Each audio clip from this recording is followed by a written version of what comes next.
Bismillahirrahmanirrahim. Assalamualaikum warahmatullahi wabarakatuh.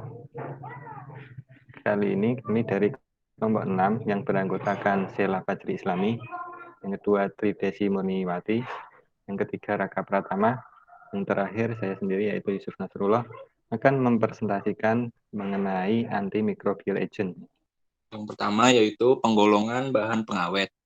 Pengawet sendiri dibagi menjadi dua, yaitu pengawet alami dan pengawet sintetis. Contoh dari pengawet alami yaitu garam, gula, cuka, dan lain. Dan pengawet sintetis sendiri dibagi menjadi dua, yaitu pengawet organik dan pengawet anorganik. Yang mana pengawet ini akan kita bahas lebih rinci.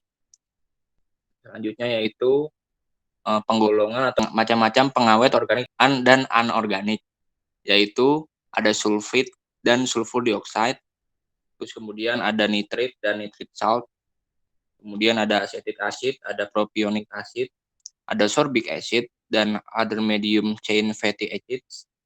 Yang selanjutnya itu ada glyceryl esters, ada laureth arginate, ada natamycin, ada benzoic acid, ada p-hydroxybenzoat, ada epoxides, ada antibiotics, dan dietil biokarbonat.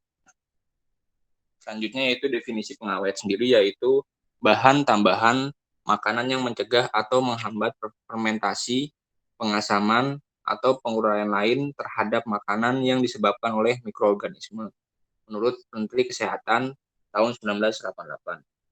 Bahan pengawet umumnya digunakan untuk mengawetkan pangan atau makanan yang mempunyai sifat mudah rusak, karena bahan ini dapat menghambat atau memperlambat proses degradasi, menurut Cahyadi tahun 2006. Pengawet sendiri digunakan untuk mengawetkan makanan dengan tujuan memperpanjang masa simpan atau memperbaiki tekstur. Yang pertama itu jenis sulfit dan sulfur dioxide. Penggunaan sulfur dioxide ini lama digunakan dalam makanan sebagai pengawet dan penggunaannya berkembang menjadi berbagai bentuk seperti gas SO2, garam bisulfit, dan sulfit. Penelitian menunjukkan bahwa sulfur dioksida paling efektif bekerja pada kondisi pH rendah. Sulfur dioksida paling efektif sebagai agen antimikroba dalam media asam, dan efek ini mungkin terjadi akibat kondisi yang memungkinkan senyawa tidak terdisosiasi menembus dinding sel. Pada pH tinggi, telah dicatat bahwa ion HSO3- efektif melawan bakteri, tapi tidak melawan ragi. Sulfur dioksida bertindak sebagai agen biosidal dan biostatik dan lebih aktif dalam melawan bakteri daripada jamur dan ragi. Berikut di samping kanan merupakan gambar senyawa sulfur dioksida. Selanjutnya yaitu nitrat salt atau garam nitrat. Kaliumnya biasa disebut kalium nitrit, dan jenisnya itu ciri-cirinya berwarna putih atau kuning dan kelarutannya tinggi dalam air. Bahan ini dapat menghambat pertumbuhan bakteri pada daging dan ikan dalam waktu yang singkat. Sering digunakan pada daging yang telah dilayukan atau dikeringkan untuk mempertahankan warna merah agar tampak selalu segar, semisal daging kornet. Pada zat aktif makanan, nitrat salt ini terutama di mana pertumbuhan bakteri C. botulinum dimungkinkan. Namun dalam produk yang diawetkan di mana botulisme tidak menimbulkan bahaya, karena hanya ada sedikit alasan untuk menambah nitrat dan nitrit. Berikut di samping kanan merupakan struktur dari kalium nitrat atau salah satu jenis dari garam nitrat. Selanjutnya yaitu asam sorbat. Asam sorbat merupakan antimikroba yang ditemukan oleh E. Miller dari Jerman tahun 1930 dan C.M. Golding di USA pada tahun 1940. Asam sorbat biasa digunakan sebagai bahan pengawet dalam bentuk garam kalsium, sodium, atau potasiumnya. Asam sorbat dan garamnya tersebut merupakan agen antimikroba yang biasa digunakan sebagai bahan pengawet dalam produk makanan dan minuman untuk mencegah pertumbuhan kapang, hamir, dan fungi. Dalam berbagai variasi makanan, asam sorbat ini biasa dipakai pada keju, produk panggang, jus buah, anggur, dan acar. Asam sorbat ditemukan di alam, terutama pada buah beri dari abu gunung. Sorbat komersial garam yang digunakan dalam industri makanan disintetis secara industri dan sebagian besar terdiri dari transisomer asam lemak. Asam sorbat sangat efektif dalam mencegah pertumbuhan jamur dan memberikan sedikit rasa konsentrasi yang digunakan hingga 0,3% berat. Metode penerapan mungkin melibatkan langsung penggabungan pelapisan permukaan atau penggabungan dalam bahan pembungkus. Next. Aktivitas asam sorbat meningkat saat pH menurun, menunjukkan bahwa bentuk tak terdisosiasi lebih menghambat daripada bentuk terpisah. Secara umum, asam sorbat efektif sampai pH 6,5, yang jauh di atas kisaran pH efektif untuk asam propionat dan benzoat. Aksi antimikotik asam sorbat muncul karena kapang tidak dapat dimetabolisme sistem DNA alfa tak jenuh dari rantai alifatiknya. Telah dikemukakan bahwa struktur DNA asam sorbat mengganggu dehidrogenase seluler yang biasanya di dehidrogenase asam lemak langkah pertama dalam oksidasinya. Next. Berikut merupakan gambar dari detoksifikasi asam lemak yang dimediasi oleh jamur atau asam oktanoat melalui oksidasi F diikuti dengan dekarbosilasi untuk menghasilkan metil keton atau heptanon.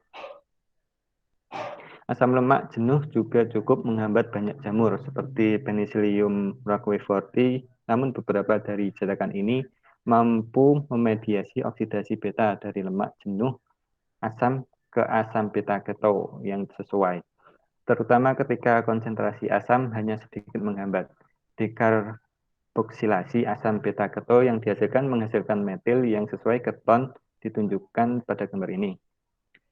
Di sisi lain, mekanisme ini membentuk metil keton menyumbang sebagian besar karakteristik rasa keju biru yang dimatangkan jamur. Beberapa jamur juga telah terbukti dapat memetabolisme asam sorbat dan telah disarankan bahwa metabolisme ini berlanjut melalui oksidasi beta. Mirip dengan metabolisme di mamalia, semua bukti menunjukkan bahwa hewan dan manusia banyak memetabolisme asam sorbat dengan cara yang sama seperti yang mereka lakukan terhadap asam lemak alami lainnya.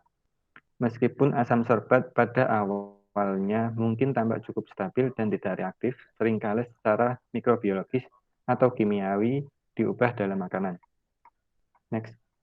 Berikut merupakan gambar dari konversi enzimik yang menghancurkan sifat antimikroba asam sorbat, di mana yang A tersebut yaitu dekarboksilasi dilakukan oleh Penicillium sp dan yang B yaitu pembentukan hidrokarbon DNA teretoksilasi dalam anggur yang dihasilkan dari pengurangan gugus karboksil diikuti dengan penataan ulang dan pengembangan eter.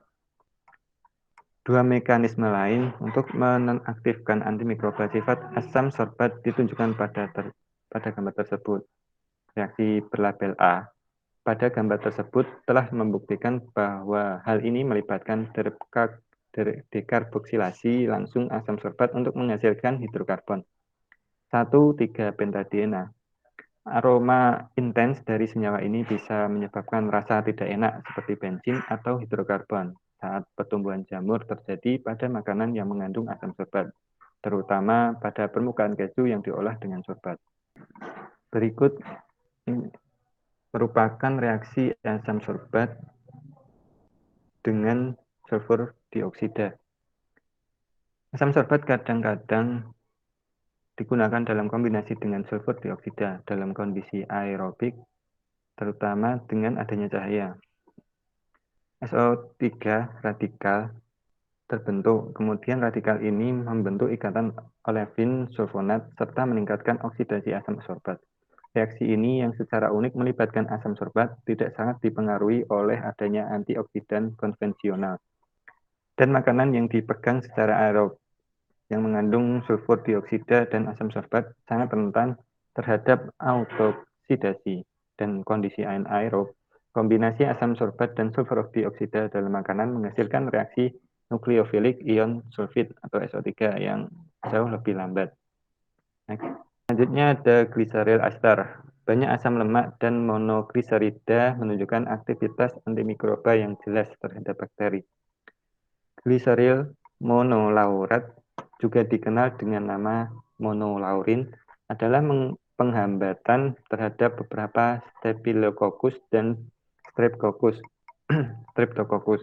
yang dapat berpotensi menjadi patogen pada saat konsentrasi 15-250 ppm. Struktur pada bagian atas tersebut merupakan struktur dari monolaurin. Selanjutnya yaitu lauric arginate. Lauric arginat adalah antimikroba baru yang tersedia, seperti gliseril monolaurat, mengandung bagian asam lemak rantai menengah. Lauric arginat telah menunjukkan khasiat antimikroba spektrum luas yang diantisipasi berguna dalam pengendalian patogen makanan, seperti Campylobacter, Salmonella, Clostridium escherichia, dan Staphylococcus. Mode aksi lauric arginat ini melibatkan gangguan lapisan ganda lipid membran plasma yang menyebabkan gangguan proses metabolisme dan siklus sel. Selanjutnya itu ada natamicin. Natamicin atau paramicin merupakan antimikotik mikrolida polyena 3 yang telah disetujui Amerika Serikat untuk menghambat jamur pada keju yang diawetkan. Natamicin sangat efektif jika diaplikasikan pada permukaan makanan yang terpapar langsung dengan udara, di mana jamur cenderung mudah berkembang biak. Mekanisme kerja natamicin yaitu untuk mengikat natamicin pada molekul sterol dalam membran sel jamur yang akan mengubah permeabilitas membran yang akan menyebabkan gangguan proses sel. Natamicin seringkali diaplikasikan pada makanan fermentasi seperti keju yang diawetkan, yang bersifat selektif untuk menghambat jamur yang juga menghambat jamur dan memungkinkan pertumbuhan normal serta pada metabolisme bakteri pematangan. Selanjutnya ada asam benzoat. Asam benzoat telah digunakan sebagai antimikroba pada makanan yang juga ada secara alami pada cranberry, plum, kayu manis, dan cengkeh. Asam yang menunjukkan aktivitas mikroba dengan kisaran pH 2,5 sampai 4. Inilah yang membuatnya sesuai untuk makanan seperti acar, asinan kubis, jus buah, dan minuman berkarbonasi.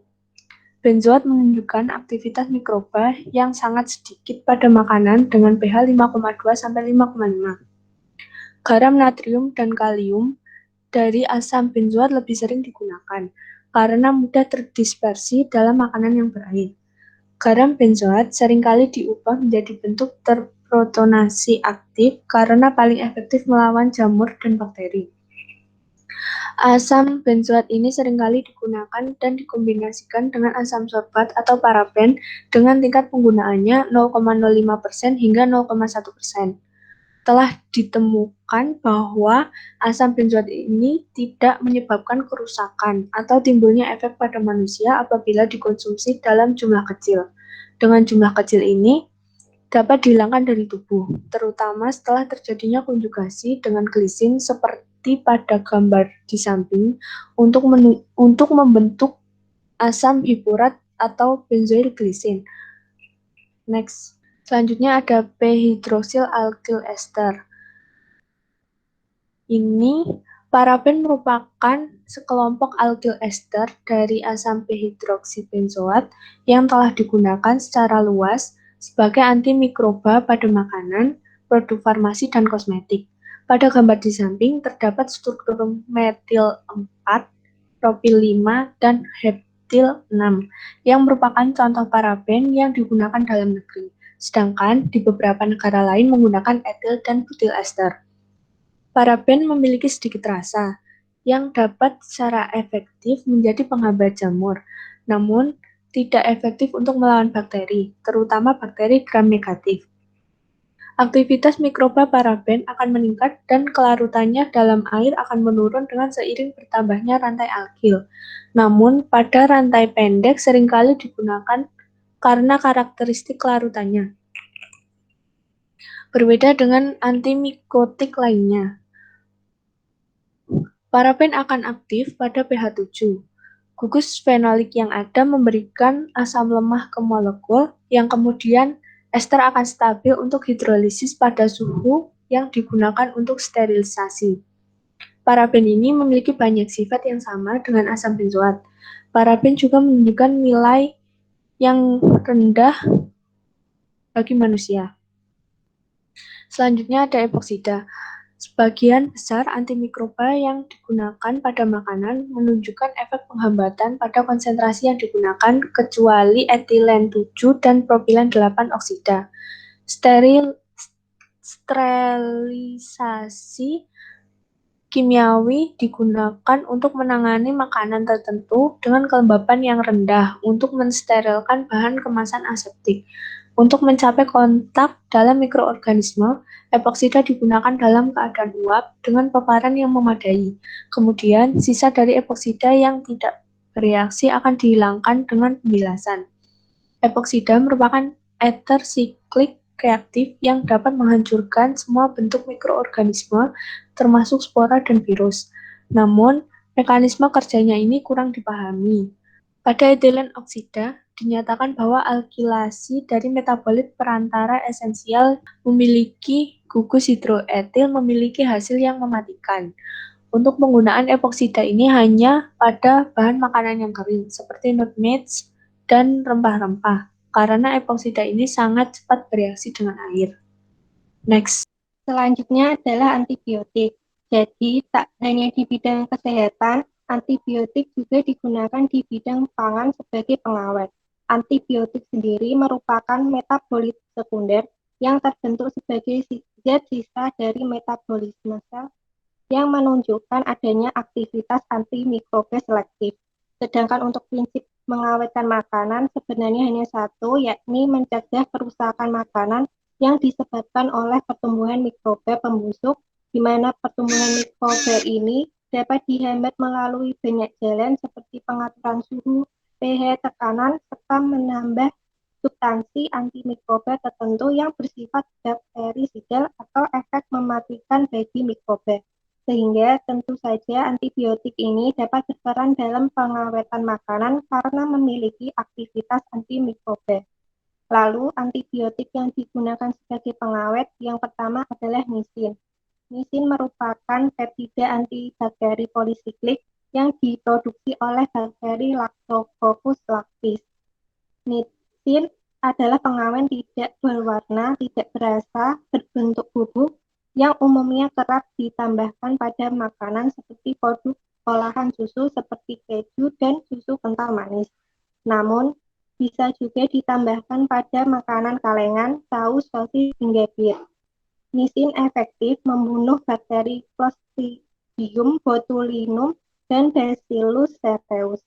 Selain itu, nisin juga efektif dalam melawan organisme gram positif seperti spora. Pengawet ini terbilang aman dan telah digunakan di lebih dari 50 negara termasuk di Amerika Serikat. Untuk struktur nisin dapat dilihat di dalam slide. Next, selanjutnya ada senyawa tetrasiklin.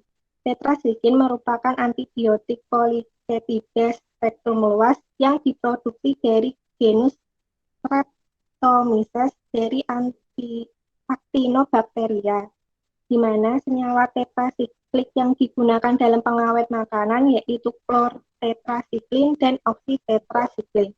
Untuk struktur dari keduanya dapat dilihat dalam slide. Klorotetrasiklik dan oksitetrasiklik merupakan keduanya pertama kali diperbolehkan oleh FDA pada tahun 1955 dan 1956 yaitu untuk karkas unggas dengan konsentrasi 7 ppm. Kedua bahan tersebut memiliki efek bakteriostatik yang efektif sebagai pengawet dikarenakan oleh kemampuannya yang dapat masuk ke dalam kompleks ion logam pada daging sehingga terjadi kompetisi penggunaan logam dengan mikroba. Selain dapat digunakan pada unggas, pengawet tetrasiklin juga dapat digunakan pada daging dan ikan segar yang merupakan kelompok produk mudah rusak. Selanjutnya, Yang terakhir adalah dietil pirokarbonat atau biasanya disebut dengan DEP. Dengan rumus kimia C6H10O5 adalah bahan kimia sintesis yang tidak ditemukan dalam produk-produk alami dan digunakan sebagai pencegah keracunan pada minuman yang mengandung alkohol maupun minuman yang tidak beralkohol.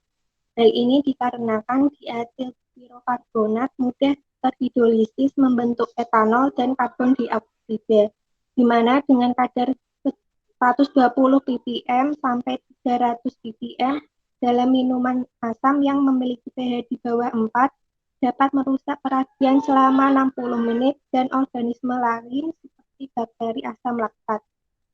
Selain itu, DEP memiliki kelebihan yaitu dapat digunakan dalam proses pasteurisasi dengan suhu dingin.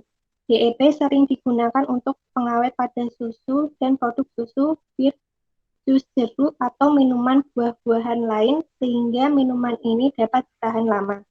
Akan tetapi, saat ini penggunaan DEP tidak diperbolehkan karena sifat karsinogeniknya sehingga apabila masuk ke dalam tubuh dan terakumulasi dalam jangka panjang, DEP ini dapat memicu timbulnya kanker. Sifat karsinogen ini dikarenakan etil pirokarbonat dapat bereaksi dengan ion amonium yang secara alami terdapat dalam jaringan tumbuhan dan hewan, sehingga tidak menyangkal jika minuman atau makanan yang diberi penambahan DEP menyebabkan terbentuknya uretan yang bersifat karsinogenik. Namun, pada awalnya hal ini dianggap wajar. Bisa dilihat di dalam slide, dietil pirokarbonat dapat terhidrolisis secara cepat dalam air membentuk senyawa etanol dan karbon dioksida. Namun, senyawa DEP juga dapat bereaksi dengan molekul senyawa lain dalam suatu bahan.